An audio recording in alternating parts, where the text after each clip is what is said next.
Sadistic Penguin Studios presents the At the Show podcast with Tom Yumper Garcia.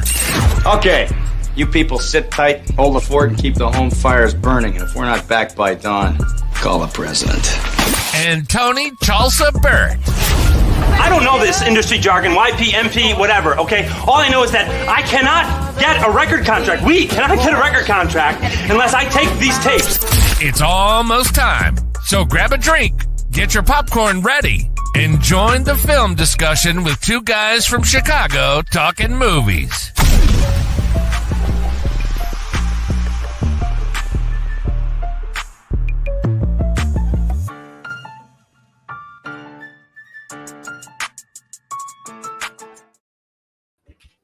Hello, and welcome to another episode of the At the Show podcast. I'm one of your co-hosts, Tom Yumper Garcia. I'm with my other co-host, Tony the Sugar Baggy Burt. How you doing, my man? Doing really good, my friend. Excited to be here today. Talk some good flicks. Yes, sir. And also the Sox are on a winning streak, which is surprising. Two Very games in a row. surprising. Very surprising. Getting that record up to, I think, four wins. Very surprising ending to the game last night. Yes, Benintendi coming through. The $75 million man came through yesterday. But as you know, we're on a little change of schedule. We're doing today as a Sunday at 2 o'clock due to the ballpark schedule. Next week, we'll be returning to our usual time at 8 o'clock. So it's going to be alternating when we have games during the week because I am a season ticket holder and Tony doesn't come to the games with me. So we try to get to them as much as we can. But we have a lot of baseball talk today. So baseball is back, Tone. We're going to go back to the old format of the show of basically going through 5 and 5 of our favorite films. Probably have an argument about one of these films I already can see. So, let me tell you, I went to a special movie counseling. There will be no arguing, my friend. Only amazing movie banter. That was just a joke. I know it was. I was also joking. But let's kick things off, Tone. Let's get into what we've been watching this week. Let's do it. That's a me. And also, what were you just watching? Oh, so you already got the there you go. Oh, there it is. So what were you watching this week, my man? Oh, I don't think I'm selling it this week. Maybe next week. Oh, no, you said that last week. Did I? Yeah, well, I just... I've been watching a couple movies that I've seen quite a few times, and because this week I wanted something a little bit more familiar, so I started with A Little High Fidelity. Excellent movie, in my opinion, that really showcases a lot of awesome music, which, you know, I also enjoy. But John Cusack, I think his performance, it's cool because a lot of people focus on Say Anything and maybe that era of Cusack, but I think he nails his performance. Along does Jack Black and pretty much Tim Robbins and everyone else who's involved in the movie. What do you think? Very good movie. Love the soundtrack. I know you had a poll up. It was a pretty tough poll with this one in it. Very underrated too. It doesn't really get talked about a lot when we talk about like music movies. Cusack is one of my sentimental favorites because he's from the area. So I do like his films a lot. I think the reason why I posted the poll was as I was trying to see if Clerks present, like I do these like scientific mind things, like if Clerks was present in any situation, would a movie as awesome as High Fidelity get the respect that it deserved? And it really didn't in the poll. People just immediately was like, Clerks. And I get it. Clerks is amazing. But there's just, I mean, Brian is dropping the amazing quotes here in the thing. My wife and myself have done The Night Laura Daddy Died, that whole part, probably more than a lot of quotes that we've done. But just a really, really, I enjoy the movie for it's got a really classic feel. On the television show that they did a couple years ago, I enjoyed quite a lot too with Zoe Kravitz. I thought it was also a great, and the book also awesome. All around, big fan of that. Also, I watched just the other night Sicario, however you pronounce it. That being said, Benicio del Toro's performance is amazing in that. What do you think? Yeah, it's actually a very, very good series. The two movies, Sicario 1 and then part 2. Uh very, very graphic and kind of like fits to what's going on right now, in Mexico with the cartels.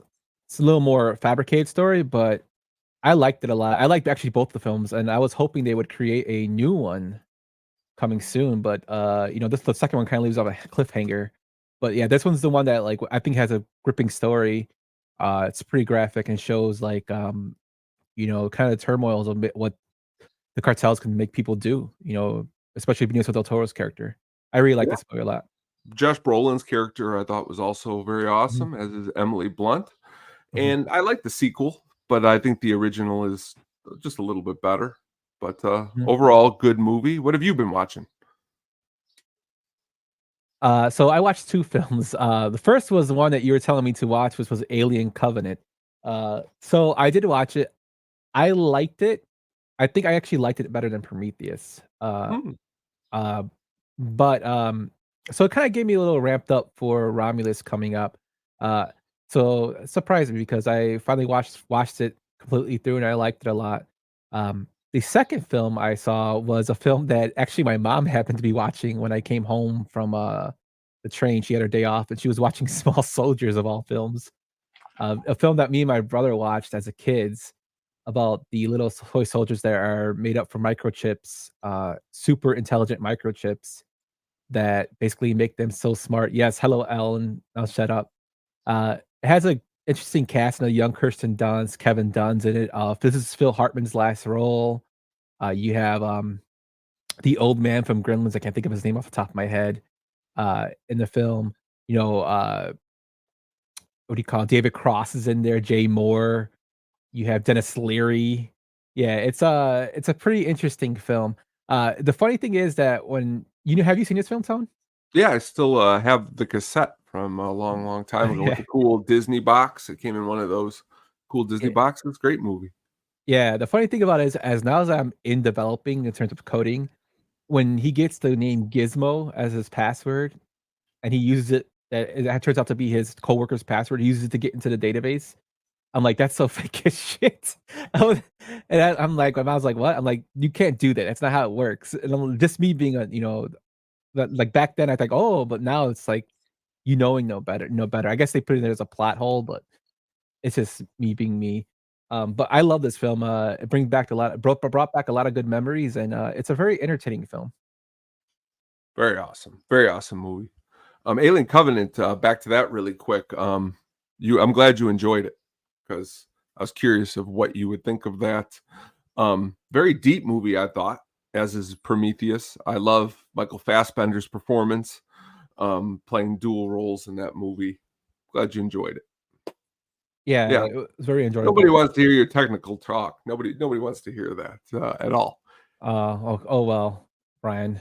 And nobody wants you to correct me live again on air when I mispronounce something Oh yeah, I because was thinking it in my head, like of all the things I mispronounce. that's and I never and you know what? There's been 9 times where in my head I'm like, correct him, and I'm like, don't, because it just wouldn't sound nice. And No, then right correct there me. you did it, and then I was like, but Yeah, it's a that, Spanish word though, so that's why I corrected I you. know, and that's when I love. That's when I was like, you know what? I should have known that for you. It would be. I understand. That's what's Yeah. fun about it, though. Oh, And I'm correct me, please, shocked 'cause I'm that for horrible. all of this that I've mispronounced it that long, which is the embarrassing spot when you've seen the movie so many times. But No, a lot of classics here on the board that looks like we watched this past week. So Yes, good, for sure. good So, week of you. that's what we watched this week. Let us know what you watched over at the show pod on Twitters or at the Sugar Baggy or Little Yumper. Let us know. Tony had such a heavy Chicago twang when he said Sicario, exactly how I pronounce it too. Yeah, that's what Brian says. Um, but yeah, those are good movies, man. Maybe we could do a breakdown of the Sicario series and then maybe the Yeah, Prometheus series as well. I would like that. That'd be awesome. In the future. See, I like doing these what we've been watching because it kind of makes me think about what we can do in the future for deep dives.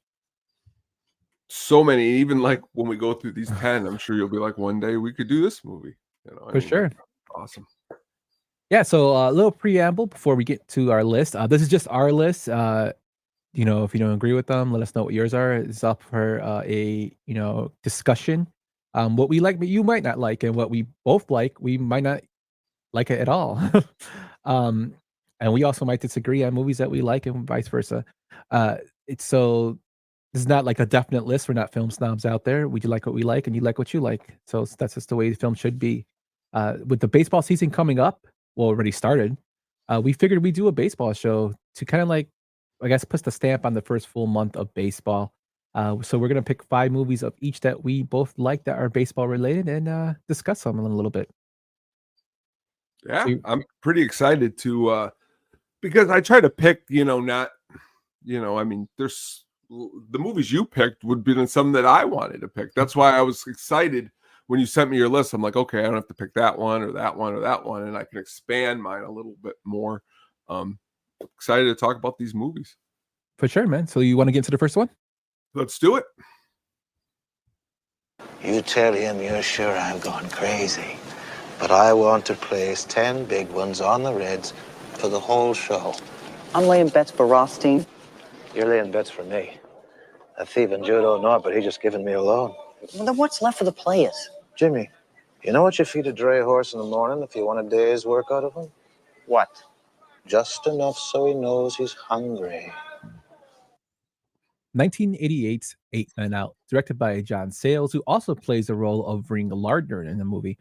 He also directed some things such as the Bruce Springsteen Born to USA music video, the film Men with Guns, Shannon's Deal, and Lone Star. The film stars John Cusack, David Strathairn, I don't know if he said that right, correct me if I'm wrong, D.B. Sweeney, John Mahoney, Michael Roker, Don Harvey, and Charlie Sheen.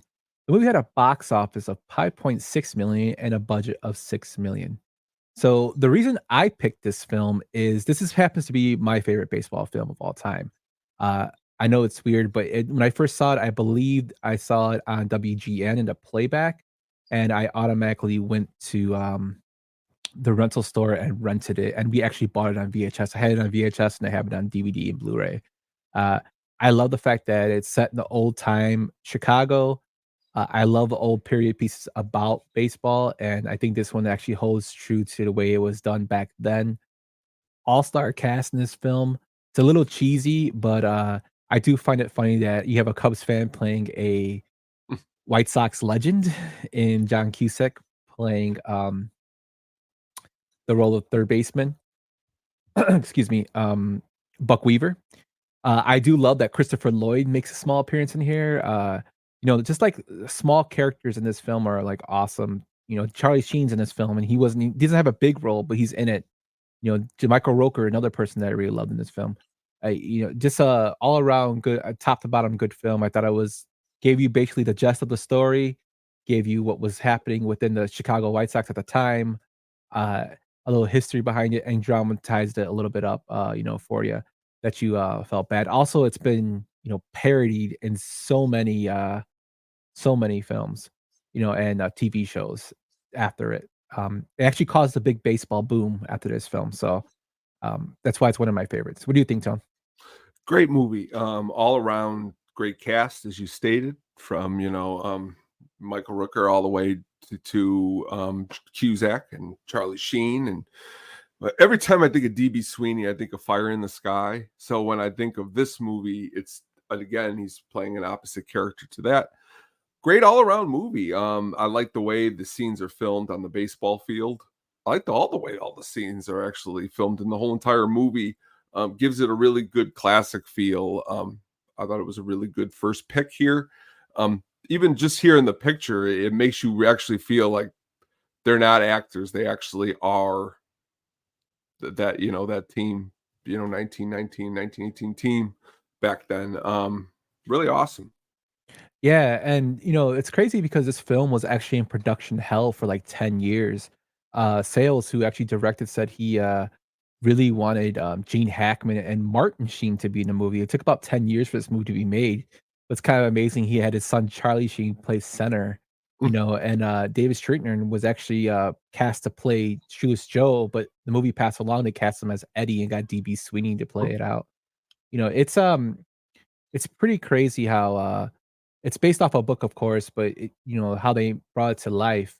All two of the players that actually could play ball were Charlie Sheen and John Cusack, which really helped, make it look real.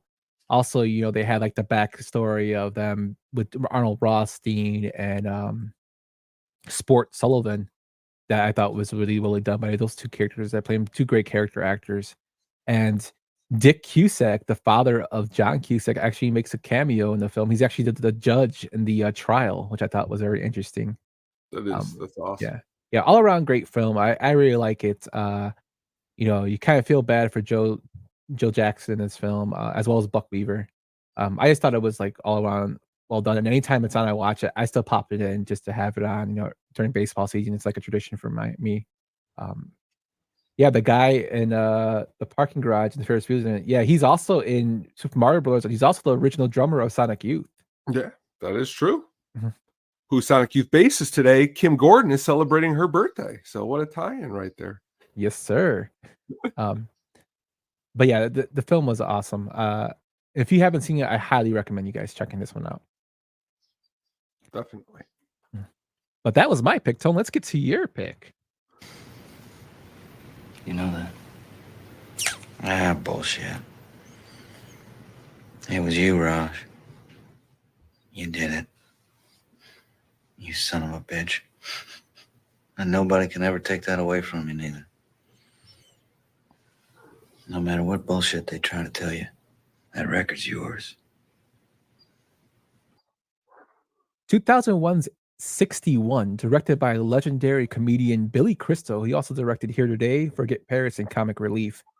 Starring Barry Pepper, Thomas Jane, Richard Mauser, Seymour Castle, Bruce McGill, and Peter Jacobson. This film did not have a box office because it was an HBO exclusive and original from HBO Studios. So, Tone, this is one of your films. Let me know why you picked it. I picked it for several different reasons. I picked it because it flies under the radar for the exact reason of being on HBO and not being released like in the theater. But when seeing this movie, because it wasn't one that I saw when it first came out, it was one that I saw a couple years later. I was shocked at how good it really was. Barry Pepper, starring in this movie along with Thomas Jane, playing, Roger Maris and Mickey Mantle. And to me, I think what really caught me and made me watch it is Anthony Michael Hall playing Whitey Ford, which is again, somebody again back to Cusack, and you're thinking the 80s. This isn't the Anthony Michael Hall that I'm used to, and everybody just does a really great job acting. And then you take a look back and see who's directing the movie, Billy Crystal, and you realize that Billy Crystal's a huge baseball fan. So who better to really put their stamp on the Yankees on a movie like this would be him. So all of that put together, I think, made for an excellent flick. Definitely. I think it's crazy. Like, two things that stick out to me. One is that Barry Pepper looks so much like the real Roger Maris. And that's one of the reasons he was cast. The second was that Thomas Jane never played baseball before even playing in this film. He didn't even know what baseball, like the rules of baseball. He never picked up a bat. And I thought he transitioned very well to show, he could, play ball if he wanted to. Although some of it was CGI. They use a lot of the home runs that they hit as CGI. But Crystal took a lot of that information to make it look real from the David Justice home run in the playoffs he saw, which just shows how much, of a fan Crystal was. Cool things that stick out, just to doing a little bit of research about this film is that, Billy Crystal was really, really close friends with Ricky Mantle before he passed. And he asked Mickey Mantle's family, can he include, the way Mickey was in terms of his drinking, the way he was carousing with everybody. And they said, yeah. And that's the way he is portrayed in the film is the way Mickey Mantle really was. Along with the stories going along, the one that you said, Anthony Michael Hall, when he tells a story about Mickey running in the outfield with Joe DiMaggio, and Joe says he got the ball. So Mickey has to pull up and ends up stepping in a hole and tearing his knee up. That's actually a Mantle story that he told Billy Crystal, and Billy Crystal included that in the film.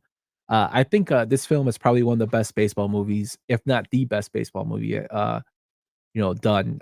It's shows true to the story. It's very, very dramatic, and it's very entertaining in terms of, the play.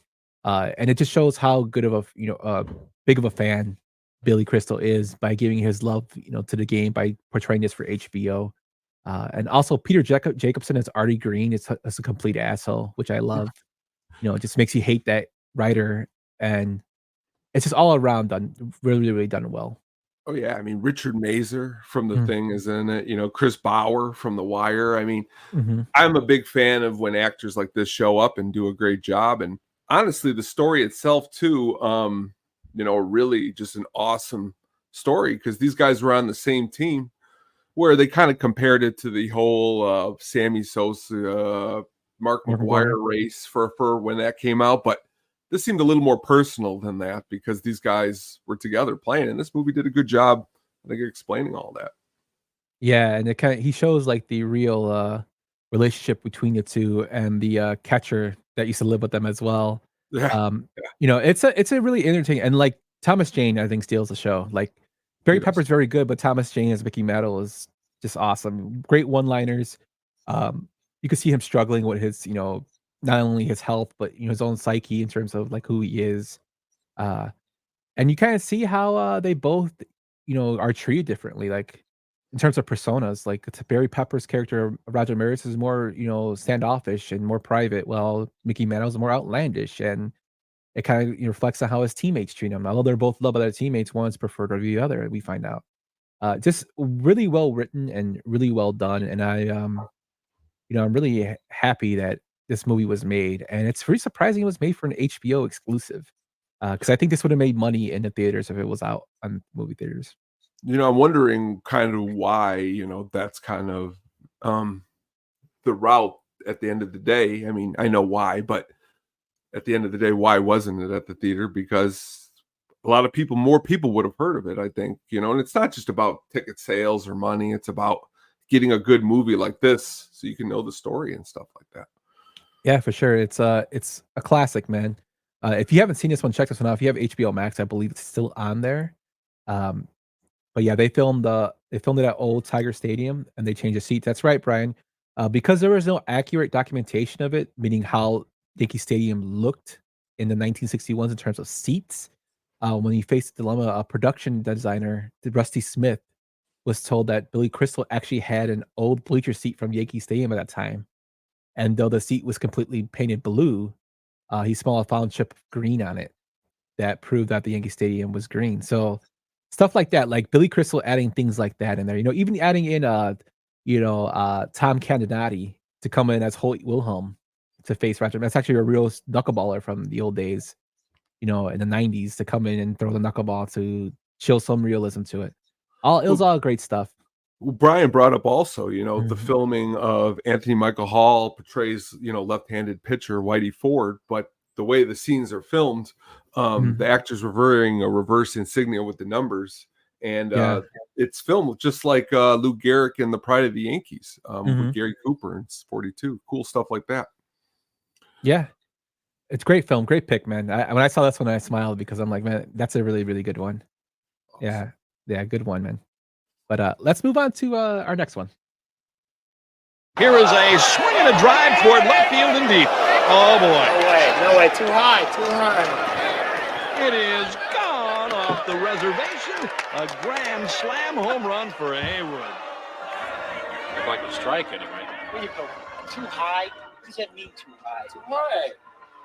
So Vaughn is off to a rocky start as Haywood clears the bases with one swing. Not too high, too hard, right? First it was really high. Who gives a shit? It's gone. 1989's Major League, directed by David S. Ward, who also directed Major League 2, King Ralph, The Program, and Don's Periscope. He also wrote The Sting, which he won an Oscar for, Sleepless in Seattle, and Saving Grace. The film stars Charlie Sheen, Tom Berenger, Wesley Snipes, Corbin Burnson, Rene Russo, Margaret Whitten, and James Gammon. It had a box office of $49 million on an $11 million budget. There's another one of my picks. When you talk baseball, usually most people mention Major League as a film. It has a big impact in culture in terms of comedy with baseball. It's one of the films I think that has basically transition every year, every decade, basically, as a film people watch. I don't know if it could be made today, in terms of this climate. Also with the fact that with the Cleveland Indian mascot not being as they say great. I would guess as a you basically shouldn't have the mascot as Cleveland Indian. It's not publicly right to have it. But in terms of the olden times, in terms of this film, I liked it a lot. I'm not a big believer in the mascot, but this film in general, like, is something one of my favorites due to the storylines, the characters. It's basically the Bad News Bears as adults. And again, this film was made from somebody who was a huge fan of Cleveland and David S. Ward, who wrote it. He was a huge fan of Cleveland, and they, like the Cubs and White Sox, didn't win a lot. They still haven't won a World Series, I believe, since the '40s, if I'm not mistaken. And they're still trying, which I think they had the longest drought besides the Cubs was the Cleveland Indians, not the Cleveland Guardians. So it's just another struggling franchise. But this film inspired a lot of people to take things from it, like Mitch Williams, a former pitcher of the Cubs and Texas Rangers. His nickname was Wild Thing. Bob Uecker just made Bob Uecker even a bigger star for his ad libbing and his radio calling. David, Charlie Sheen with the Wild Thing walkout. It just made him into a rock star. And I found it crazy that Charlie Sheen actually used roids. For it says that he actually admitted to Sports Illustrated that he took steroids to prepare for this role. He believed the steroids caused him to increase his fastball to 85 miles an hour, which I think is really crazy. Just the dedication to the film. I love it. It's one of my favorite films. What do you think about it, Tom? Oh, it's everything that you just said. It's hard with all these movies. This one's the best. That one's the best. This one's the best. This movie is great. If I go off the top of my head, I'm gonna say it's one of the first baseball movies I ever seen. Like when I was 9 or 10, when I probably shouldn't have been watching it, but everything about it and what I remember the most is, of course, the whole entire in the clubhouse, when they want to get to the owner and they keep removing the clothing pieces and being 9 or 10 and seeing something like that and watching baseball and playing on a little league team, you're wanting to know when that's going to come into your clubhouse at 10 years old, but it never came. But in the movie, though, it worked very well. And all around great performances by 80s classic legends, Corbin Bernstein, Tom Berenger, Wesley Snipes. Do find it funny in the second one, Omar Epps switches and plays his role. But overall, I think this is just an all-around great movie. Yeah, two great points by two people in the chat. Brian said, wasn't Jake Taylor loosely based on Carlton Fisk? And yes, he was. Jake Taylor was inspired by Carlton Fisk, according to the director, David Ward. Also, Eddie Harris was inspired by Gaylord Perry, who came out and said he cheated and is a Hall of Fame pitcher. Willie Mays Hayes, according to Ward, was also based off Ricky Henderson. Ryan Duran was the inspiration for Rick the Wild Thing Vaughn. And Pedro Serrano was partially based on Orlando Cepeda and Wade Boggs due to their superstitions of eating chicken before every game. Stuff like that. And then Jackie brings up a great thing saying, don't let Brian show you the alternate ending. Have you heard about this, Tom? No, I haven't. Please fill me in. So in the film's original ending, Rachel Phelps admits before the final game that they are not had a good season and the team might be bankrupt if they don't have a good season. She said she became bitchy as a way to motivate the team, and she's actually a really huge Cleveland fan. So the ending shows her more of a happy, supportive mood of the players instead of the one that we saw now. They showed that to test audiences, and they found that test audiences actually liked the more bitchy Rachel Phelps than the person who actually is a good person at the end, like a twist. So they kept her as the bitchy person, which kind of, carried on to the second movie. But that's kind of funny that she's actually a good person in the original script and they filmed it, but everybody didn't like her being a good person. So they kept her as the bitchy Rachel Phelps. Gives a whole different spin. Yes, sir. Also, before we go, Dennis Hasbert, who plays Pedro Serrano, actually did hit a lot of bombs in batting practice and in real-time filming. So well that he actually got another role with another baseball movie that we're not going to discuss today, but Mr. Baseball, where he plays the Hammer. Max Dubois, where he hits bombs in there too. So Hasbro actually has a lot of talent in baseball. Awesome player. It's probably one of my favorite characters in the movie. He just, it's awesome. Very Yes, awesome. and just so many one-liners can come from here. Jabu, Jabu. Hey bartender, Jabu needs a refill. Big body, big hit, happy body. Yeah, it's a great. But yeah, Major League's always on everybody's list. I knew I threw it on there, so I probably took one of the ones you were probably going to pick. But one real quick too. I like when Corbin finds out that Wild Thing's been sleeping with his wife. The way he spears him over the table in the locker room or whatever. That whole locker room brawl. Yeah. And also the thing that's always stuck with me is in the beginning when they're getting the slips in the locker. And they're looking through the locker and they're peeking, and like the whole prank where Charlie thinks he's been cut, but he hasn't been cut. I still always think about that because I thought it was a cool way to let the players, know that they were gone by just hanging the slip in the locker. All around great movie, man. Great Hats for Bats. Yeah. Great film. And Bob Uecker, who can't say any more about him. He's awesome. And ad-lib mostly everything, including, just a little bit outside. I don't know how these guys can lay off pitches so close. Stuff like that. Pedro's left a small village on the fast-paced bats tonight. Even in the second one, when Serrano goes back to Serrano, he'll need a rocket up his ass to catch this one. Just little things like he's awesome in this series. He's great. But yeah, great pick. For this one, if you haven't seen this one, where have you been? But check it out.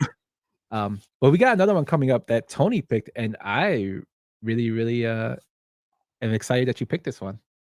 Not to mention the fact you can't call yourself a prince and a great man. That's for the Now, world. what the hell kind of goddamn writer you call yourself all tied up in rules and regulations? What's the point of being a writer? You can't say what you want to say. You're not treating me like a writer. You're treating me like a stenographer.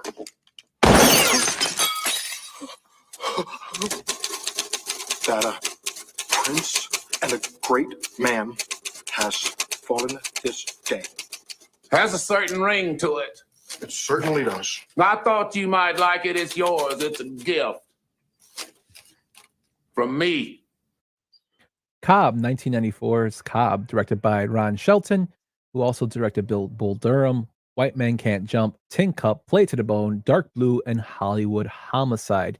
Movie stars Tommy Lee Jones, Robert Wool, and Lolita Davidovich. This movie had a box office of $1 million. They didn't give me a budget anywhere I looked, which means it probably did not make a lot of money. But Tone, tell me why you picked this film. With the opportunity to do an awesome show like this, and also the opportunity of having probably talked both of us about a lot of baseball movies, I was trying to look for ones that are awesome, but maybe fly a little bit under the radar. And this was one that I was very, very, very excited to pick for lots of reasons. You should have thrown in my head. You should have tried to kill me. Tommy Lee Jones. For me, when I always had thought of Ty Cobb before this movie or anything, it was always these cool baseball cards that would come in your package that showed them pretty much like drawings, almost like they didn't look like real people. So to see him come to life with Tommy Lee Jones, Mr. Blown Away, you go through his list of awesome movies that Tommy Lee Jones is in. But the way the movie is filmed, just like in that scene that if you were watching just saw, it looks very authentic, and the back and forth between the old, I like movies where it's somebody in the present telling stories of the past too, and I think they do a really good job. Just again, Cobb, a very awesomely interesting baseball figure in history. Yeah, it totally what they call them, those people that have like a yin and a yang to them. The crazy thing about this film is Albert Stump, who actually wrote the book and who is the character is played by Robert Wool. This film was based off his book, and it came out that a lot of the stuff in the film that he wrote is actually fabrication, which I thought was pretty crazy. Charles Lurster's biography, Ty Cobb, A Terrible Beauty, sets the record straight. Cobb did not attempt to have sex with a cocktail waitress in Las Vegas and attempt to pay her off. Stump fabricated this, and many other alleged darker aspects of Cobb's life are just plain not true. several serious baseball historians have labeled this film highly inaccurate. And that's kind of crazy because even I remember even reading books about Ty Cobb, when I was younger, really into baseball. I read a lot of baseball books, and they always described him as racist. Everybody hated him and just not a good person. Uh, I think he was like Ryan says, indeed a scumbag. They just need to go crazy with it. But he did take care of some of his teammates. I have read things like that with Mickey Cochran when he took care of him because Mickey Cochran was an alcoholic, didn't have money. He paid for basically for him to live. There's also stories about where he actually saw Shoeless Joe in Shoeless Joe's liquor store after he got banned from baseball, and he was there shopping. He went up to the counter, saw Joe, and Joe didn't say anything to him, and he said, "Well, aren't you gonna say hi to me, Joe?" And he's like, I would have, Ty, but most people that come in here that know me don't want me to know them, which just shows that he didn't give a shit. Uh, Not really a great person, but I thought, Tommy Lee Jones plays the role really, really awesomely. It makes you show like some sympathy for him but you also you kind of like don't dislike the character. Roger Ebert came out and said that Cobb is one of the most original biopics was ever made and one of Tommy Lee Jones' best performances, but notes that Al Stump and his lack of development in the film, he hated it. I like this film. I remember when it came out, I would like again really into baseball, saw it and was like, holy shit, like this guy was horrible person.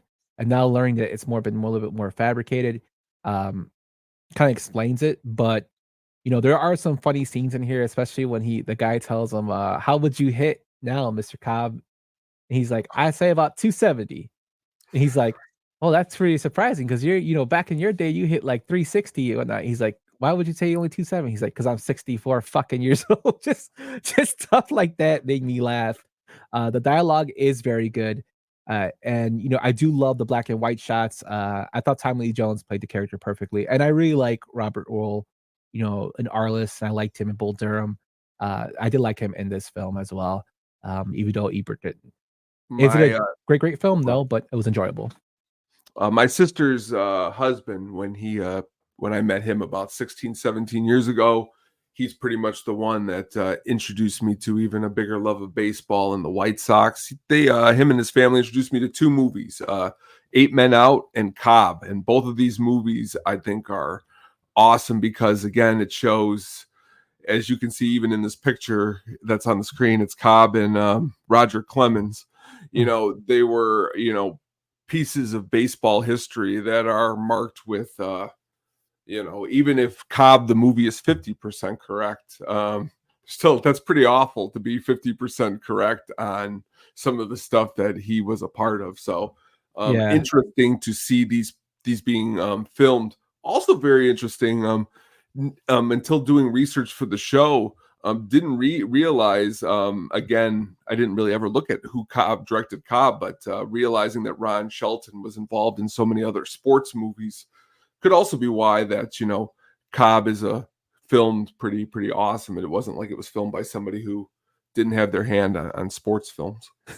Yes. Brian says the story about him beating up a guy with no arms is 100% true. Well, the funny thing is, in the film, that person is played by a very famous person. Jimmy Buffett held a free concert at Rickwood Field to fill the stands for game shots. And Buffett makes a brief cameo as a one-armed man who Cobb leaps into the stands to punch. So he punches Jimmy Buffett in the film, which I think is hilarious. But yeah, it's a bunch of inaccuracies are in the film, and there's also a mix of stuff that is accurate. So I'm guessing Stump hammed it up, and for the time, that was something that was done all the time. Doesn't mean it's right, but it was done. And I've read different conflicting stories on who Cobb was and stuff like that. The stuff about his mom was true to a point, though, Brian. There was no shotgun; it was actually a pistol that killed his father. That was like hammed up for it too. So but to me, it's a good sports documentary, I would say, because there's not really a lot of sports in it. Biopic. There's not really a lot of him playing, and the reason for that was because Tommy Lee Jones actually had a broken leg, and most of the shots of him playing in a game were after he regained his mobility. So most of the film was shot with him in a cast. But it is enjoyable in terms of like it makes you feel like some sympathy and some hate for that character. So good pick, Tone. Really good pick. Yeah, deeper. Mhm. All right, let's move on to my next film. Hey, Engelbert, What? there's chocolate all over this ball. Look, Mr. Buttermaker, quit bugging me about my food. People are always bugging me about it. My shrink says that's why I'm so fat. So you're not doing me any good, so just quit it. Okay. 1976, The Bad News Bears, directed by Michael Ritchie, who also directed The Golden Child, Fletch, The Scout, and he wrote Cool Runnings. The film stars Walter Matthau, Tatum O'Neal, Vic Morrow, and Jackie Earle Haley. It had a box office of $42 million and a budget of $9 million. So this is one of my picks, a film that definitely cannot be made today, a film that was remade, and I didn't really like the remake. I preferred the original because I'm a big Walter Matthau fan, even though I like Billy Bob Thornton. It's just a film of misfits, basically. I like the fact there's a bunch of misfits. One of my favorite scenes is when they have the two Latino kids who can't speak English, and they're screaming at Buttermaker about wearing the cup because it's against their religion. And then we're doing research today. I found out those kids actually could speak English perfectly. They didn't speak Spanish, so they had to learn that dialogue in the film. I love the dynamic between Tatum O'Neal and Walter Matthau as kind of like the father figure, and the girl that is like his daughter. But Matthau it does, I think, a perfect blend of being somebody lovable and somebody also with a dark side and can be disliked in this film as like a bad person and a drunk, which he is. He has that lash out against Tatum O'Neal when he tells her like, "I'm trying to tell you, I don't want to be, I want to hang out with you, damn it." And it's kind of the way he treats the kids, but he kind of turns it around towards the end. And they don't win in the end, which I think is a nice little spin to one of those films of instead of having a good story, it kind of fits with the narrative of the film that they're always second place. But I really enjoyed this film. I still watch it to this day. I still laugh at it. Engelberg is probably my favorite character. This was the precursor to Hardball. It could have been, except no Notorious B.I.G. in it. But yeah, what do you think about this film, Tom? Classic. I mean, again, I'll probably because yes, he is. I've only seen this movie a couple times, so seeing the remake, I'm probably a little bit not as harsh on it, probably. But it's this one, of course, is the classic. There's a part in the remake that I just think is hilarious. They're at Hooters, and he has them singing along to "Cocaine" by Eric Clapton, and for some reason I find it ridiculous. But this movie, I watched this movie the other day. I don't know if you've ever seen it. It's called Little Children. You ever see this? It's got Jackie Earle Haley in a very, very, very, very, very, very, just a very not good role. By as person standards, like in the movie, he's not a good person. But to see him where he is, for things like, as stated there, if we got accused of Freddy Krueger, I love to go back and see him in a role like this, to see that early start. And then, of course, Walter Matthau, man. I mean, every picture I was looking forward to do this. He has beers in his hand. He has a beer in his hand. I want to know, and maybe I'd like to do some research on an average day, how many beers Walter Matthau could put down, because he just seemed like just a cool dude, a very cool dude. And this movie is just, I think, a cool for that time period because of who he is and all that. So I think it's an awesome pick. Yeah, for his beers, I actually have a list of the beers that were shown during filming. Oh, awesome. Yeah, so he was drinking Budweiser, Miller High Life, Schlitz, I think it's called, Kingers, Pabst Blue Ribbon, Lucky Lager, Mickey's Big Mouth, and Coors. That's awesome. Yeah, they call them. I always love how they call them Boilermaker. Yeah, and Bill Lancaster, who wrote the screenplay, was based on his experiences with his father, Burt Lancaster. Buttermaker was based on Burt, who was known for his grumpiness, and the character of Amanda was based on himself, which I thought was pretty cool. And crazy thing is, like, Walter Matthau was actually the third choice to play Buttermaker. Steve McQueen and Warren Beatty were offered a part, but turned it down due to the involvement in other film projects. I don't think they could have pulled it off the way he did it. No. I like those two actors quite a lot, but no, not at all. Yeah, and also for the role of Amanda, Sarah Jessica Parker actually auditioned for it. Which Walter Matthau, real quick before you move on, he has some other movies in the 70s that would be like they're almost like Tarantino type movies. Mhm. Walter Matthau was he was a pretty good actor all around. So this is I think was awesome that he can show another side to who he was. Yeah. Probably You like to know, drink, I think, beer a lot in real life, though, probably. oh, for sure, for sure. And lastly about the cast, Jodie Foster was cast at one point as Amanda, but dropped out to play Iris in the Martin Scorsese film Taxi Driver. Mhm. So that was a good choice for her. Yes. They also this film also had an alternate ending where Kelly is safe at home. Test audiences preferred the ending with him out as it could have been too much of a happy ending for the underdog Bears. So it seems to me with Major League and with the Bad News Bears sports movie watchers like when the team loses and also likes when the owner is an asshole and gets it up there. So yeah, but Bad News Bears, a classic, definitely could be made today. There are a lot of components that are not, as they say, politically correct in the film.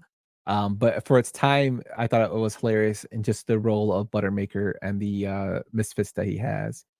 Better sequel, the one where they go to Japan, or the one where they play the team in Houston. I would say the one they played the team in Houston. Breaking Ground, I think it's called. Is William Devane the coach in that one? Which is the one where he's the? I think it is. Because Mathau's only in the first one, right? Yeah, I know. Amanda's only in the first one.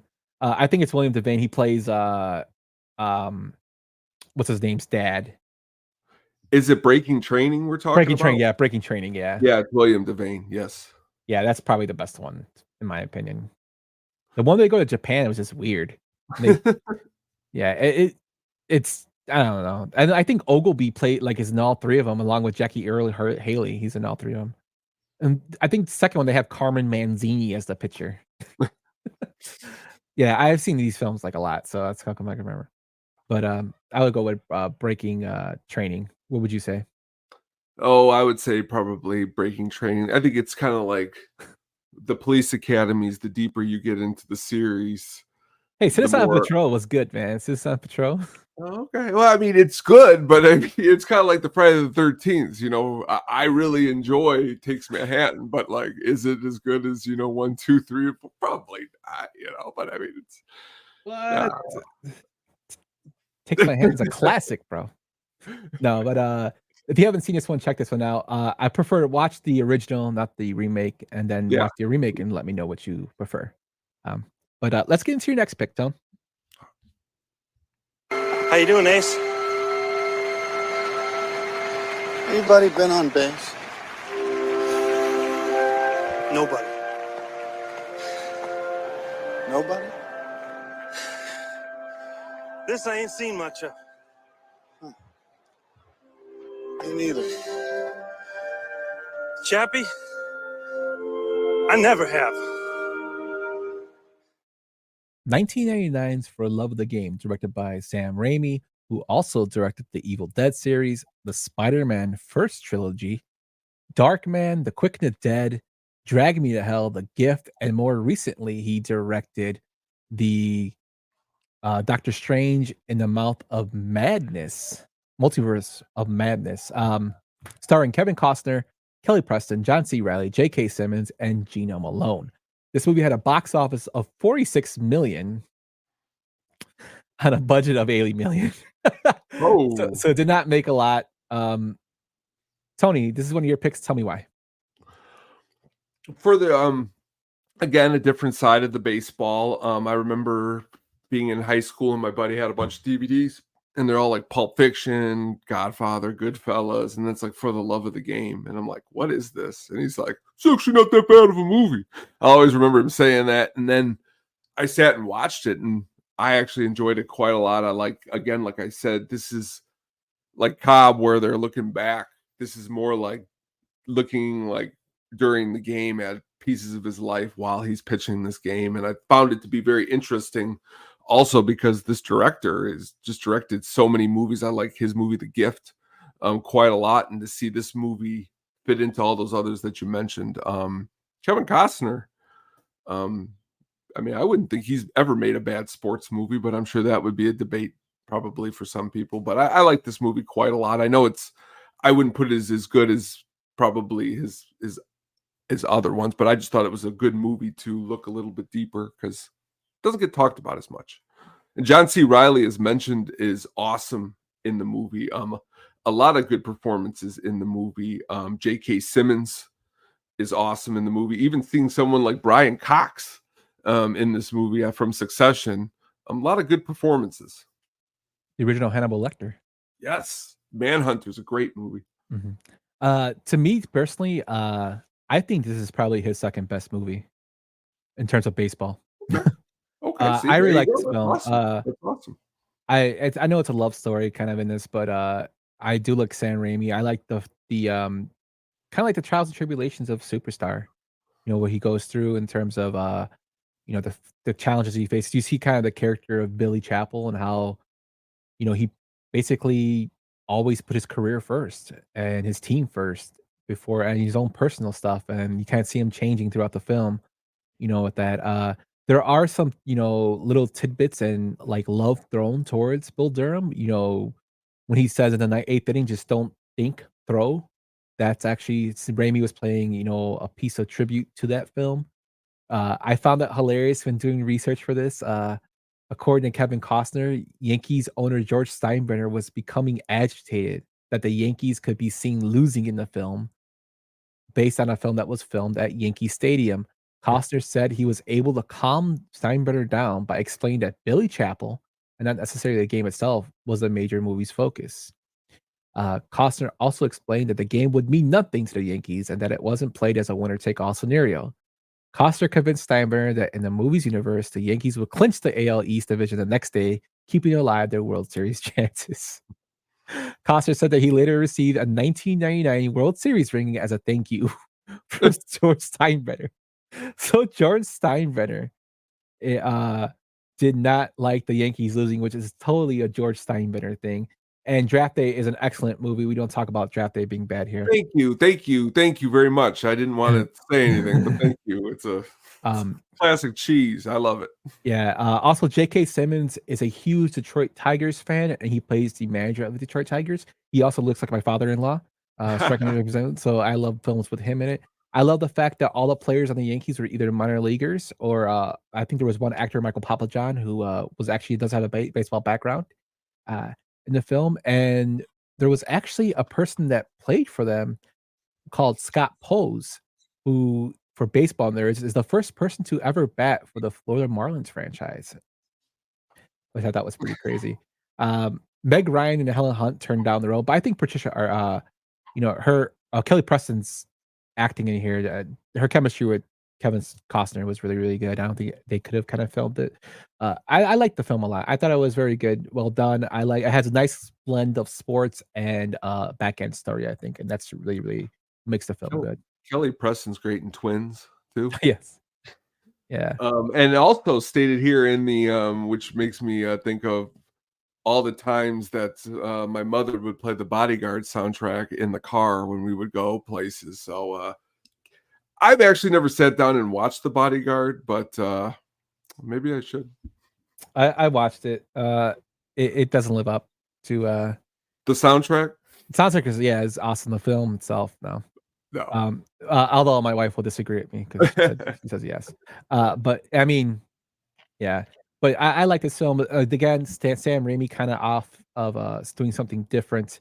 Just like when he did The Quick and the Dead, which is something different. This is something that people don't really attribute to him in terms of sports movie. And he's also a Detroit boy.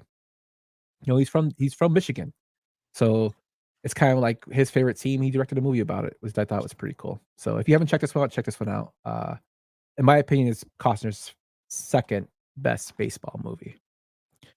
And with that, we can get to his best one, in my opinion. See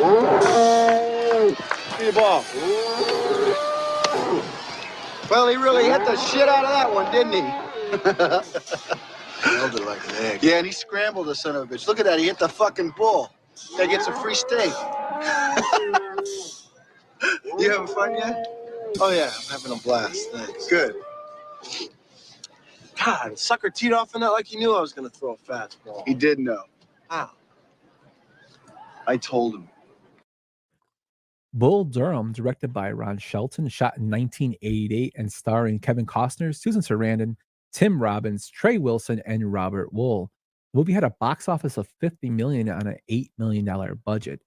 This is one of my picks, and when people mention, the minor leagues and how the minor leagues are and how it is to get to, that whole journey of getting from the minor leagues to pro ball in the major leagues, uh, they always try to capture that essence of how it is. And reading through just the critics and people who've played, this film is the closest it is to how the minor leagues are for those in that era of getting to the majors, and how you can be really, really good in the minors, but not really considered great for the majors, even though no matter how big numbers you put up in the terms of Crash Davis.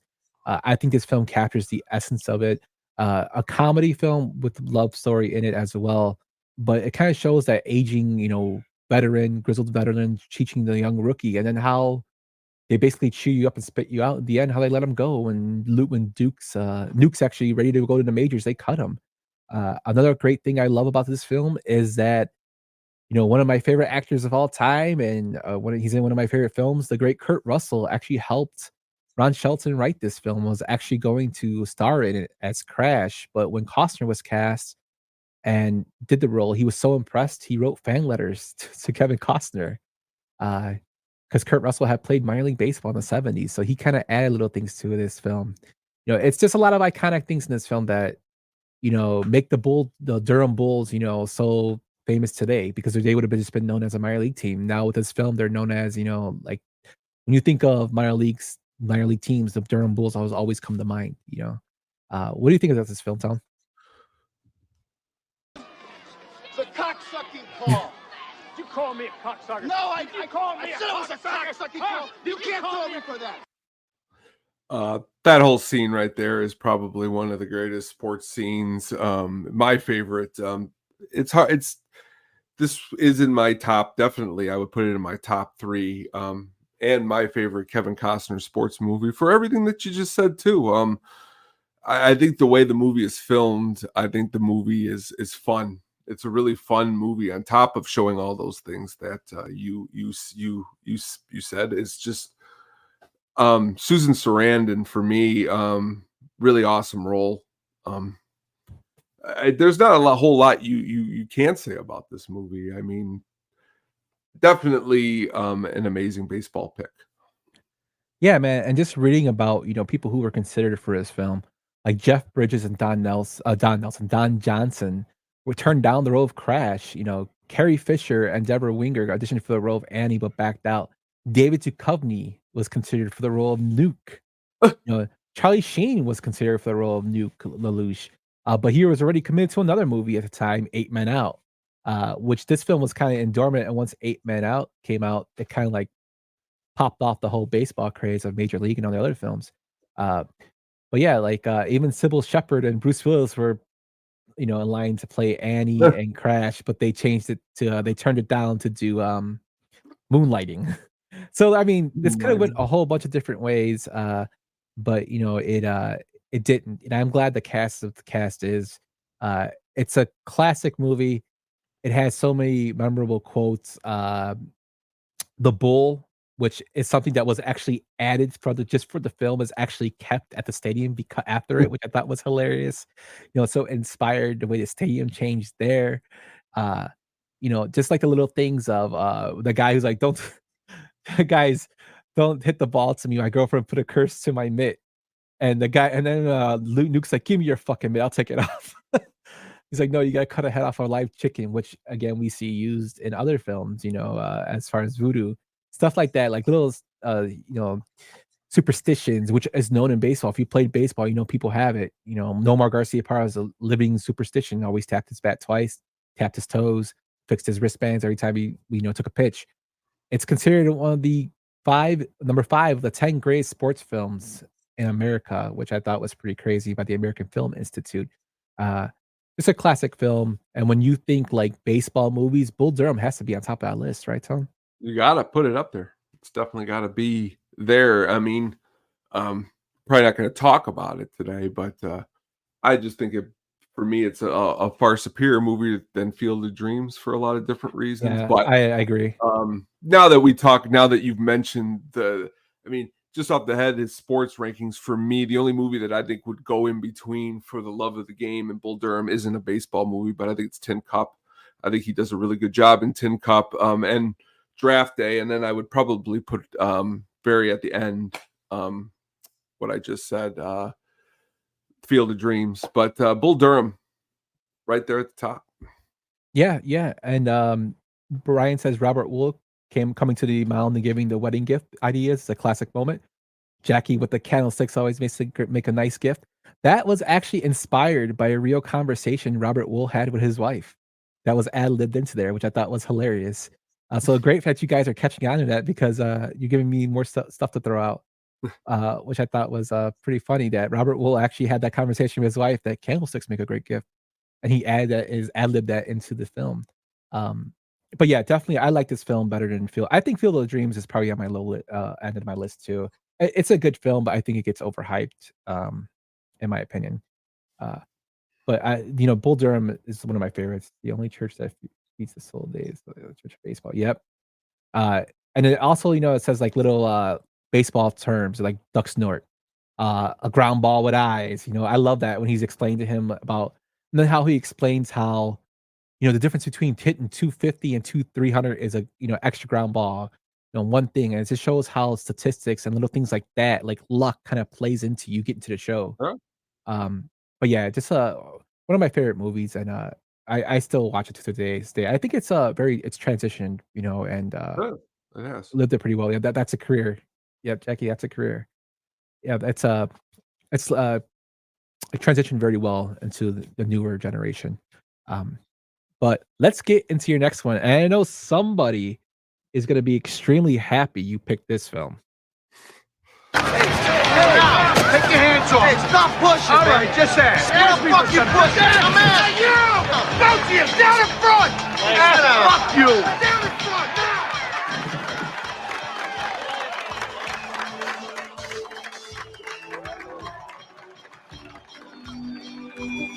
Oh, let's play some fucking ball!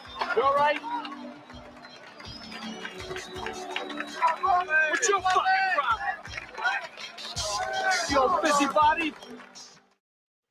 I try to capture the essence of Robert De Niro going You apeshit. did. Thank you. 1996 is The Fan, directed by Tony Scott, who also directed Man on Fire, Enemy of the State, Deja Vu, Crimson Tide, True Romance, The Last Boy Scout, Top Gun, and Days of Thunder.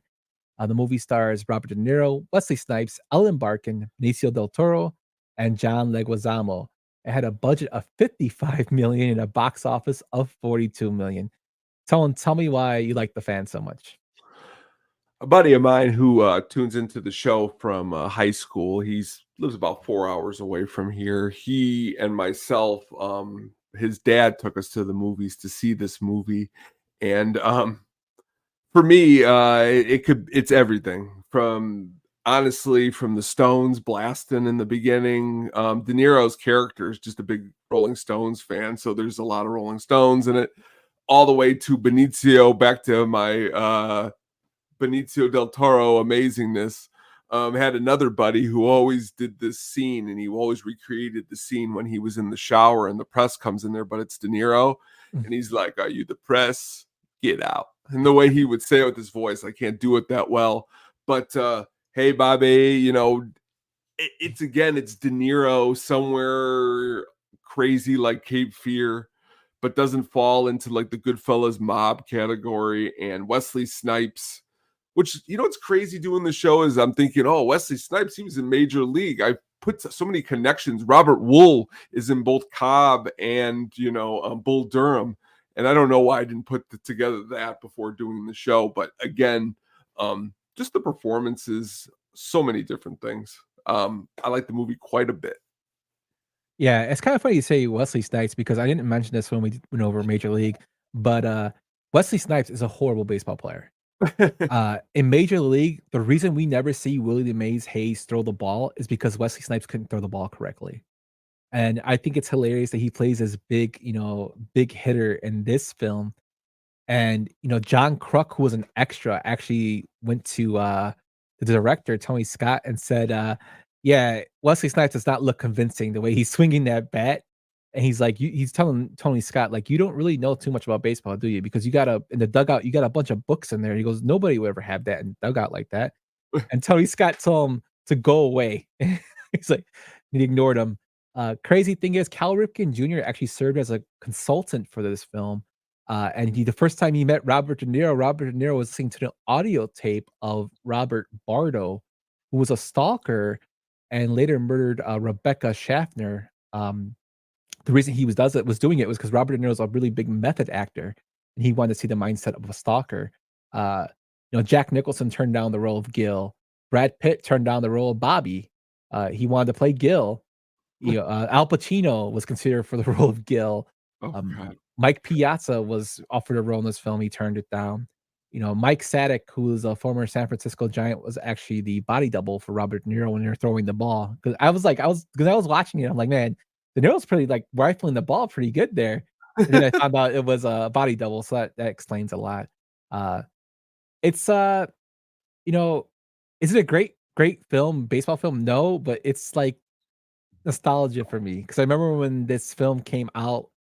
I remember watching the trailers. I remember, I always thought Bobby Rayburn was like Barry Bonds. That's who I always thought he represented in the film. Like, and I'm like, is this how Barry Bonds is? Like as a kid, you don't know. I mean, but it's definitely up there. It shows a lot how a fan can be crazy because I mean he stabs the hell out of Benicio del Toro. Oh yeah. Oh. And the funny part is he's a knife salesman, which I always thought was funny too. I just ridiculous. I remember watching it immediately thinking, can a father really leave his son at the game? Like at the beginning, he's like, just stay here for a second. I'll be right back. And like, could you imagine doing that to your son? Like, hey, no, just stay here for a second. I'll be right back. And like, you're going. Yeah, and then he goes to get a client, and I'm like, what the hell is he doing? Yeah, it's ridiculous. And then he ends up going back, and he's gone, and then he's home already, and then he's getting screamed at by the wife. De Niro is again, he does a good job in the character, but again, it's not as much the focus is on baseball. It reminds me kind of like hockey and sudden death, or a movie or even The Last Boy Scout in football. Like these, I put them in the category because it's awesome because you could talk about them because baseball's going on in the background. But Wesley Snipes, in this time period, really great in pretty much anything he was in, and that's pretty good performance of his. It's funny you say sudden death because when I was doing research in this, this is a production note. During the production on The Fan, Warner Brothers signed $10 million contract with Wesley Snipes to star in one of their upcoming films, an action-adventure thriller titled Sandblast. It was based on a 1993 spec script by Steven Maeda, which he sold to them and producer Joel Silver for $750K. Eddie Murphy was originally going to star in this film, but he quit due to scheduling conflicts. Sandblast was going to be about a former specialist and landmine expert who joins the U.S. commando team to track down lost nuclear warheads, which are lost somewhere in the desert of the post-war Iraq. Besides the dangers of desert wasteland, his team would have to deal with a team of evil Green Berets. Do you know who was supposed to lead those Green Berets, Tony? Oh, why don't you let me know?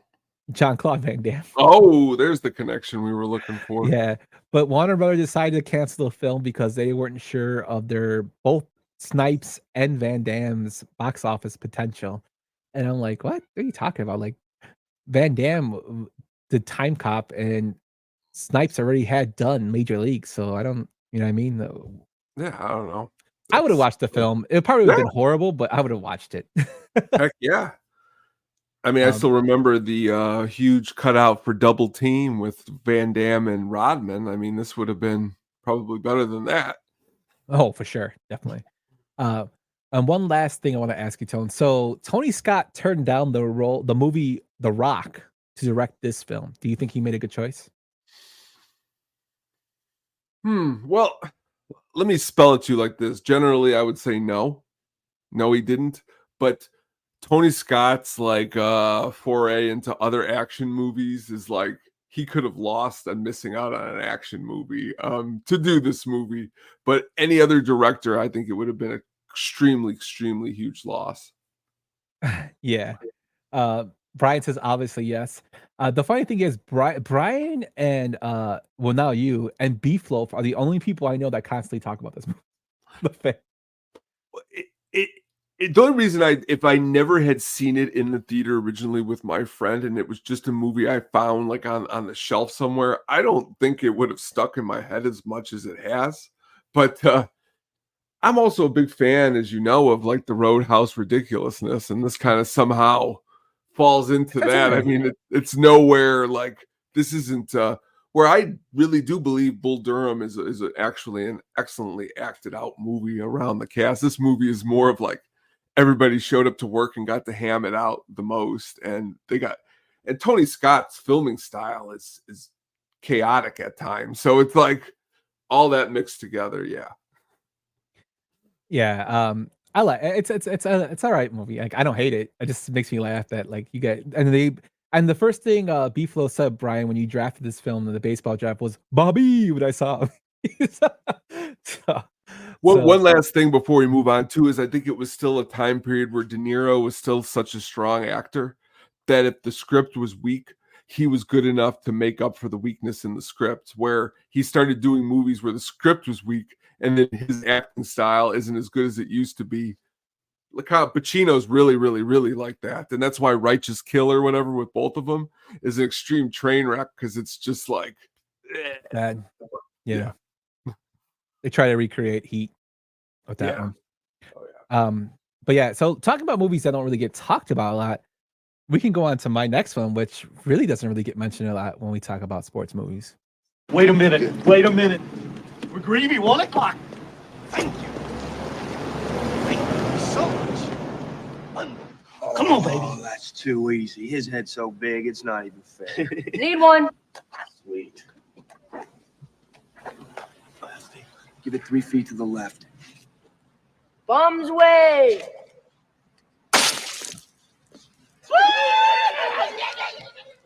Bowers! I know it's you, buddy. I know it's you. 1994's Little Big League, directed by Andrew Scheinman. And this is his only directed film, but he did produce a bunch of other good films. A Few Good Men, Stand By Me, The Princess Bride, Flipped, Ghost of Mississippi, which is a very good film. The film stars Luke Edwards, Timothy Brunsfield, Ashley Crowe, John Ashton, and Kevin Dunn. The film had a box office of $12 million on a budget of $20 million. Besides, me and Jackie actually talk about this film all the time when I see her. Little Big League was there. So growing up in the 90s, there were 2 films that kids with baseball, and it was this one and Rookie of the Year. I am not a fan of Rookie of the Year. I always thought it was stupid. Even though I was a Cubs fan at the time, I just didn't like. I thought Henry Rowan Gardner, I thought was a dumb thing. I always liked this film, even though it's not as believable to the whole about his grandfather passing away and then him becoming the manager as a 12-year-old. I just liked it because I thought it was funnier in terms of comedy. I love the fact that they had John Gordon of the Minnesota Twins play Wally Holland, who's actually was the voice of them, do his his little catchphrases, touch them all, his crazy stats he gives out.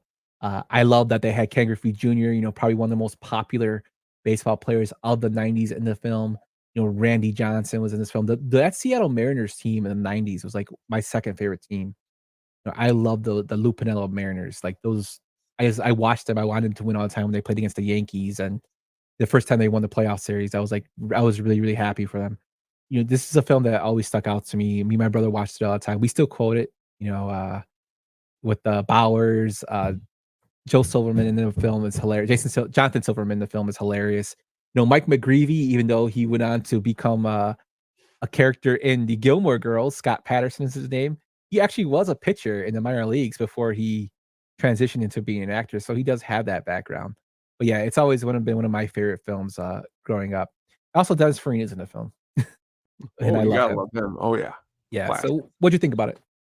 Well, I'm not going to. I watched Rookie of the Year quite a lot, and I watched this movie quite a lot, and I thought they were both very good movies for when they were both in the, as you described, that 90s period when they both came out. Of course, I think, again, back to the reason why I would say I like Rookie of the Year is because I think I just remember watching it quite a lot at like 10 or 11.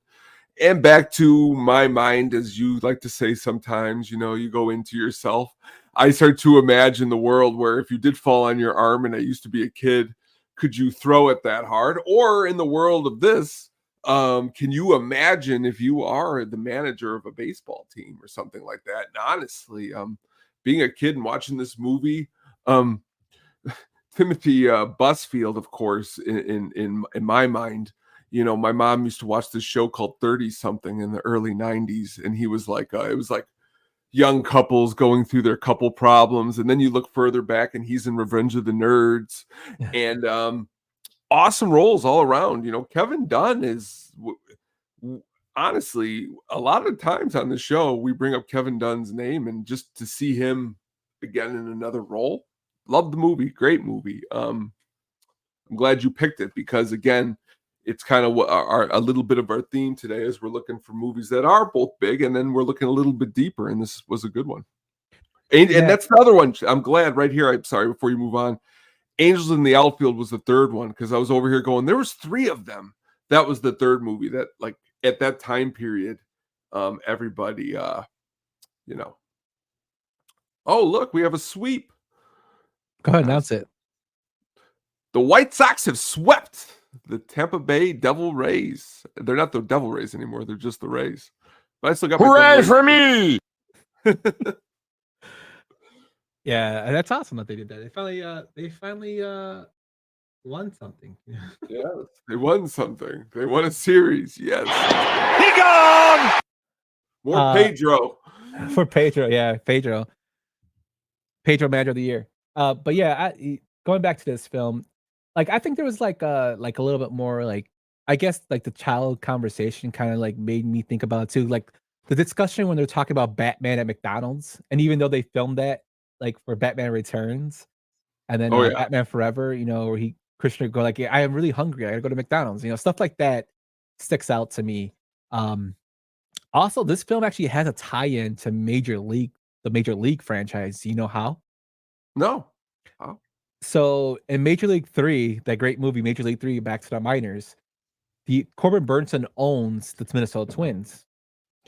And in his office, there's a number 4 Luke Collins jersey hanging. So they kind of like, which I thought was kind of cool. So I'm guessing that he bought the team from Billy Haywood if they're going that route. Hey, that could be true.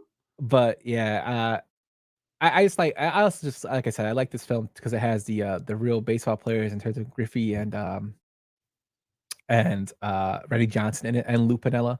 Also, Ivan Rodriguez is in the film. Rafael Palmeiro, little things like that. Kevin Elster plays their shortstop, which is another major league player who hit 4 home runs in a game. And I always remember him as playing Pat Corning in this film.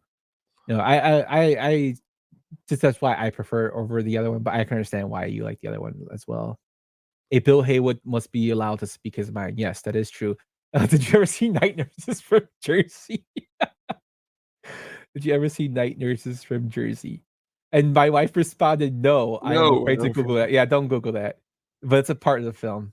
But yeah, that's one of my picks. I'm glad we got to discuss it because, again, it doesn't get talked about a lot in terms of sports circles. But it's one of the films I grew up liking. I'm glad you liked it too. But let's get into our last one and your most passionate film you're about. Did you ever play organized ball in your life? I just got back in the game. What does that mean? I used to play in high school. Excuse me? I used to play in high school. Freddie used to play in high school. That's nice. Scotty Carson signs him up. The judge okays the deal. Ain't talked to me yet. I got that in my deal for as long as I live. They got to talk to me. They got a contract. I want to see it. 1984's The Natural, directed by Barry Levinson, who also directed Bandits, Like the Dog, Sleepers, Jimmy Hollywood, Bugsy, Rain Man, Good Morning Vietnam, Avalon, and Toys. The film stars Robert Redford, Robert Duvall, Glenn Close, Kim Basinger, Wilford Brimley, diabetes, Robert Prosky, and Richard Farnsworth. The film had a budget of 28 million and a box office of 47 million. So Tony, tell everybody why you love The Natural so much. For the same reasons why you mentioned in Eight Men Out, and I mentioned in Cobb, and I mentioned in a lot of different movies. It's the feel of the movie itself. It feels like you're back in the time period that they're trying to emulate. I do know that there are people who don't like the backstory to it, but it's the same reason why, honestly, for me, it was always the real reason that I enjoy it was it's probably my first memory actually, like I would be sitting like upstairs and then all of a sudden I would be downstairs and I would hear all of a sudden the television being turned up super loud by my dad and this part would be on.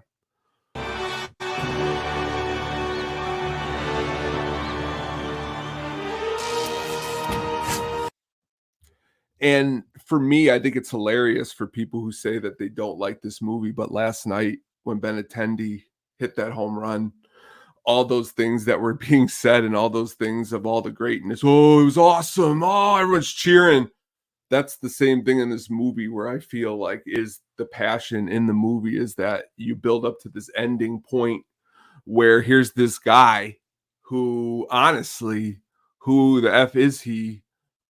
He's nobody to anybody at the time when he comes. But the reality is he found himself just like, Billy and For the Love of the Game and anything else, he found himself mixed up in a situation where he got shot in the beginning and he made it all the way back to the point where, well, he hits that home run at the end. And I just think that mixed with all of the Wilford Brimley is just awesome. Yeah, that being said, I just enjoy the movie, but I'm not passionate enough to think that if you don't enjoy it, that no reaction is going to Really? Because I'm going to find it to be hilarious because there's really no difference between this movie and let's say 8 Men Out besides biased opinions. But I'm glad to hear. I'm ready to hear what you got to say. Let's hear. So I watched this movie again. Mm-hmm. I went in fresh mind. I'm like, let me give it another chance. I would say cinematically, the way it's shot, beautifully shot. The home run sequence at the end is awesome. Again, I read the book. I prefer the book. Have you read the book? Yeah. Oh, yeah. Okay. So the reason why I like the book better is because the book actually is Roy Hobbs' character is based off Shoeless Joe Jackson. Yeah. And the book puts it into a better perspective. For spoiler alert, the book's like 50 years old. I'm sorry. But Roy Hobbs strikes out in the end. And he does take the money from the judge. And Pop loses the team. And there's a boy that asks him at the end, say it ain't true, Roy. Which is the whole point of, the film. It's but listen. No, I know you're right. No, I'm listening. But that's the reason why I like the book better than the film. In terms of the baseball, the film, it's not horrible, but I do not like one thing about it is that that Robert Redford plays a 18-year-old kid, a 19-year-old kid. If they would have had somebody else play that 19-year-old and then Robert Redford play the older person, I would like it better. But Robert Redford is 50 years old playing a 18-year-old, which was one thing that looked weird to me. I like Robert Redford. I just don't like him too much in that young role in this film, and that's what threw it off for me. I also like the changes from the book and that kind of threw it off for me. I understand what they're doing in terms of they're making it a Hollywood spectacle. This film is well received. Everybody likes it. I mean, when Kirk Gibson hit the home run, people called him Roy Hobbs. His own teammates called him that. It's iconic in terms of the music. When Sammy Sosa was going for a 600 home run with Texas, the Rangers played The Natural every time a player hit a home run. That was played when he hit a 600 home run against the Cubs. So I understand like the resemblance and like the nostalgia this film gives off. It's just not one of my favorite films. Another thing I do like about the film is that the quote, "The best there is, the best there was, and the best there ever will be," was taken by a wrestler, Bret Hart, from this film. And he used it as one of his catchphrases, which I thought was awesome. And also, you have to have a little boy in you. Have a lot of a little boy in you to play Major League Baseball is a direct quote from Roy Campanella. the former Brooklyn Dodgers catcher. Those are the reasons I don't like it. Do I think it's a horrible, horrible movie? No, but it's definitely. I'm sorry, Brian said Roy Oh yeah, Cobbs equals Goldberg. I just find it funny that like if you like superhero movies, then all those same things I could portray onto a superhero movie Mhm. because most superhero movies end with the superhero winning. And if there was a comic book, which there is comic books where Superman dies, if I happen to watch the one where Superman lives, I can say, well, it's really not. And the reality is the movie for me is like a superhero movie because that's the whole purpose is like he made it from this and then he rose above. And there's a lot of cheesy in it. I mean, me and my dad would laugh all the time about him crashing in the wall. And I'd be like, how the hell does he die crashing into the wall? But like, it's the same thing with the fan. Like even in any movie, even the best movies, I can find some cheesy parts to it. I'm a huge Redford stan, so like for me, Robert Redford's kind of like I've never seen it that way, but when I rewatch it the next time, I'll try to imagine a world where he isn't playing the younger parts because I could see that. But again, I think it's just because it's been embedded into my life. That's why I enjoy it. Yeah, I think. But I also see some of those points too. But then again, I could see some of those points in a lot of movies that that we also enjoy too. So it's a lot that goes into it, but I definitely respect your opinion. Yeah, I think it's like you have more of an emotional connection with this film. I That's don't. really it. That's it. I don't really, have emotional connect. I mean, I watched it and I didn't think it was horrible. It wasn't one of my favorites. Uh, it still isn't. Like I said, I gave it a shot and I good. prefer the book. And maybe because I read a lot about what Malmud was actually going for. He wanted to make the book like the Odyssey, and the certain character like Hobbs was supposed to be Odysseus, and Mercy was Vulcan, stuff like that. Like doing like research into that, like because like the Odyssey is probably one of my favorite Greek mythologies. Maybe that's why like I'm like, oh, maybe a little more judgmental on this film. Do I think it's horrible? Like the worst sports? No, definitely not. I give you shit saying that just to mess with you. No, yeah. But it's just not what I'm like. I think it's, in my opinion, overhyped, and I can see what you're saying about superheroes. But there are films where superheroes like do not achieve the greatness of the day. Like for one, the Watchmen. The superheroes lose that in that film. And That's like a it. 5%. I know. Well, I'm I will saying, give though, it to you that. No, I'm you're just right. saying in general, though, like you can make a film where the team doesn't win, or something bad happens to still be good. I'm just saying, like, But like, can you imagine, like, and I'm trying to imagine, as you stated, you're not emotionally connected to this movie, but people who are in that home run at the end, we're going to replace this amazing home run shot at the end where he's bleeding and he was in the hospital and he's not going to make it. And we're going to replace it with, he was actually a piece of garbage. And we're going to say, well, you know what? This is more like Shoeless Joe, so it's better. I mean, I get what you you're saying, would have to change the whole storyline of the arc of the film, not just that last shot. But that's why also like him when Glenn Close like sends the note down and he reads it, it's like, you're a father. I know that's cheesy, you know what I mean? But it's like, I'm sorry. When you've had a long day and out there in the real world, it sucks. I like to imagine a world where I'm the baseball player and in the world where, you end it in a good note. But it's, I guess when we talk about it, it would fall more into the Field of Dreams. Because the Field of Dreams aspect is, father and son playing a catch out front, and if I don't buy into that, that's probably why I don't buy into the movie, because me and my dad didn't do that. So it's like those, I get it. I get that. I get it. Brian says, book aside, it's poorly executed. I would absolutely epic fucking cast. I don't know if it's poorly executed. I just think it's just cheesy. But I mean, that's the thing is, it's extremely cheesy. I'll give it to that. But again, if it was a movie that I come across later, it wouldn't resent to me like a lot of probably movies for people. It's only because as that young youth. But again, Wilford Brimley itself, you got Gavin, what's his name from A Christmas Story, does a great job up in the Yeah, as the Guy Yeah. I know who you're talking about. He's the dad from Billy Madison too. Yeah. What's But his like, name? come on. But I'll admit, like, what's her name does not do a good job in the movie. Kim Basinger. Like, her acting isn't really great in the movie. Darren McGavin. But the dude from Mrs. Doubtfire is the bad guy in the dark. Where he's like, close the shades. I mean, that's Robert ridiculous. Prosky. Yeah, I was thinking too, like the dude from Starfire. As my wife would describe him. But I did see there is a scene where they did hold true to the book, is when Glenn Close's character is standing up in the stands. Yeah. And they kind of make her look like a guardian angel. That's how it was like portrayed in the book. The book, that's one part of the book I never understood, like the sick breast and that shit. I don't know. But in terms of like, they made her look like she's the good character, which is what they wanted to portray in the movie, and then they kind of took that from the book. I did like that aspect. I mean, it's iconic in terms of the home run scene at the end, the ripping the cover off the ball, there's a lot of rain. Like one of my favorite parts, I guess one of my favorite parts besides the ending. Oh yeah, because it's over. But the iconic shot of him breaking the scoreboard exploding. It was based off a real incident, that happened at Eberts Field where somebody hit the scoreboard.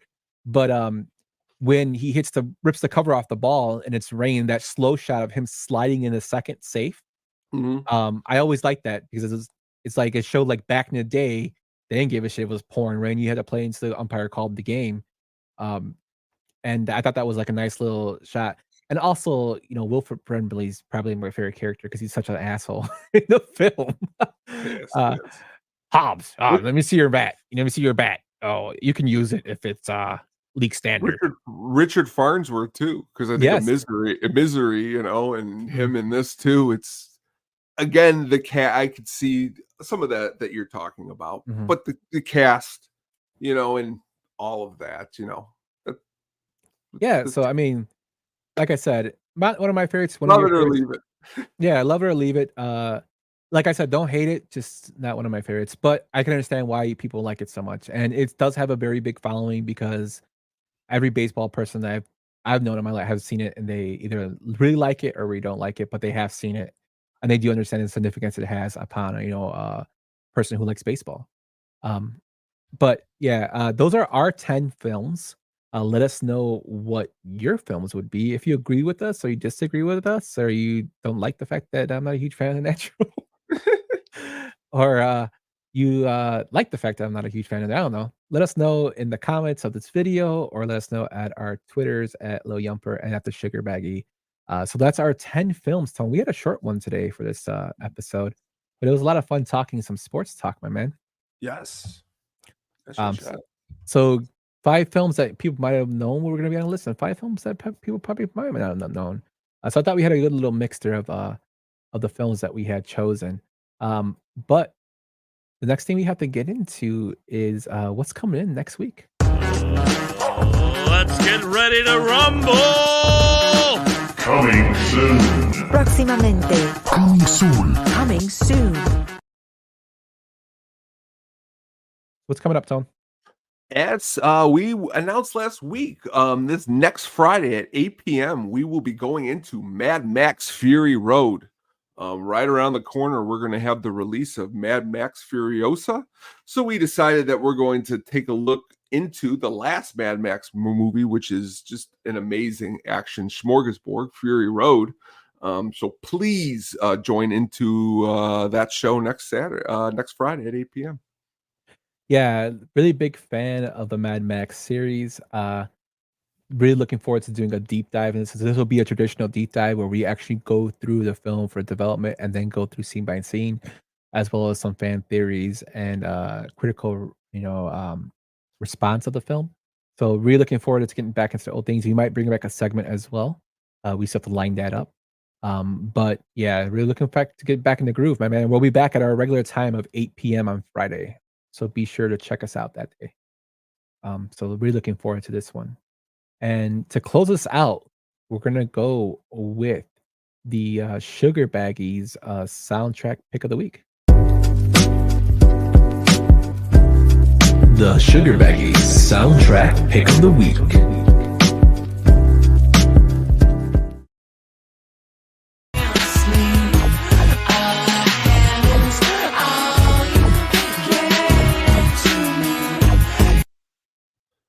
Hello. This week's soundtrack pick of the week is the Lost Highway soundtrack, released February 18th, 1997, from the David Lynch movie, The Lost Highway.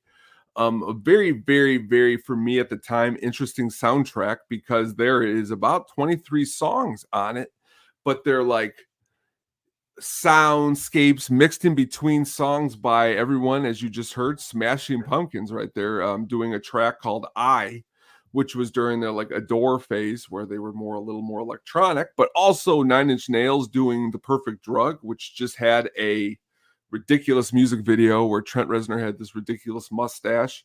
But also on the album is Lou Reed and even a little bit of Rammstein and a lot of other stuff, but just a really, really weird movie. The soundtrack itself feels very, very weird, just because of some of where the bands were at the time and just kind of what they released on the soundtrack. But have you ever seen Lost Highway? No, I have not. And because how deep have you dug into like David Lynch movies? Like have you seen like The Elephant Man? Oh yeah. I've seen his Twin Peaks. Big fan of Twin Peaks, but all fits right into that kind of feel. But the soundtrack, though, a lot of interesting artists. I'm gonna check it out because I do like David Lynch. I think he's a very, very like he's one of those in terms of a writer. Like he's very unique in the way he writes films. Twin Peaks is probably like two of my favorite like films, and they're really out there. Oh, actually, what the red, I think he's the Red Man in Twin Peaks. He plays the little person and Samson. It's not Sam. Yeah, Samson in Carnival, the HBO series. Eraserhead, another film from him that is completely out there in terms of horror. Blue Velvet, if you've ever seen Blue Velvet, or Nicolas Cage and Wild at Heart. Crispin Glover is ridiculous in that movie. I like him because it seems like here is a gentleman who is able to present a vision that was totally against like what would you deem popular in the way the script is written, the way the movie is filmed, and is able to get such a wide variety of people to see his work has been pretty cool. Yeah, he also directed the original Dune. Yep. Yeah, which is people hate that film. I can understand why, but I watched it before. It's not great, but it's not horrible. It's good. I put it into that. It's some fun early 80s sci-fi cheese. Nothing like what the new movies are, but I like adventures. I like Adventures of Buckaroo Banzai. So like I guess if I like that, Dune is gonna be okay in the early 80s. Kroll. I like Kroll. Yeah, people don't like that film. But I'm actually looking. This is 1997. I'm actually gonna have to check this one out. I'm curious to hear your thoughts on the movie. He did another movie after this one too called Mulholland Drive. I've seen that. Very good. Where I'll never forget getting the DVD and inside were like directions on how an easier way to watch the movie, and it was like, oh wow, this isn't gonna be I can just sit here and watch it. I gotta like follow the script. But yeah, it's good. Yeah, check it out. Bill Pullman. I'm a big Bill Pullman fan, and it's cool to see him star in a movie like this. The President. The President, yes, El Presidente. My dad, my dad would be very happy that you said that because that's what he would say all the time. That's our president right there. And yep, our president. But good pick, Tone. Good pick. Thank you. So that's our show for the week. Let us know what you think in the comments. Let us know if we missed any films that you thought we should have talked about. I know The Sandlot was probably one of them. But those are our picks, like I said, and your picks can be yours. But thanks for joining us this week, Tone. This was a fun one. I know it was a short one, which is actually a good one to get short ones in every once in a while. Oh man, we're too close. Oh, look at that. We're going right at you. Yeah. But Tone, what you got coming up this week? Oh, this week on Wednesday, please tune into the Hookup on Music because we're going to have a good show. What's going to be on it, I'm not sure yet. I definitely know that I have some awesome live footage from a recent Cypress Hill concert where we were live on the scene. So that, and we might have a guest. We'll just have to wait and see. But that'll be Wednesday at 7 p.m. So check on in. Yep, and those are live 30-minute shows, and they're very, very good. They're short, and they're very good to watch. I don't know if Brian's doing Draft Beat this week, but I know he's doing a Princess Bride recasting with Muppet. I don't know if he's found his squad for that one yet, but he did do a 420 draft, which was hilarious, and he did a Arrested Development draft that was actually pretty good. I never watched Arrested Development that much. I watched it every once in a while. Those guys were him, Shankster, not Larry, and his buddy Kevin were giving like quote after quote after quote, which I thought was hilarious. Well, I'm like you. I haven't really watched it a whole lot, but after watching them, it's like, oh man, I got to get right on this and start. Yeah, it makes me want to watch it. Yeah, that's what's cool. And CPG actually released a blog on Godzilla, the new Godzilla Kong X, Rise of a Kingdom. So check it out. But with that, guys, thank you so much for watching. We'll be back next week, and we'll see you then. Take Deuces. Thanks for listening to the At the Show podcast, a Sadistic Penguin Studios production. Game over, man. It's game over. What the fuck are we gonna do now? What are we gonna do? Maybe we could build a fire, sing a couple of songs, huh? Why don't we try that?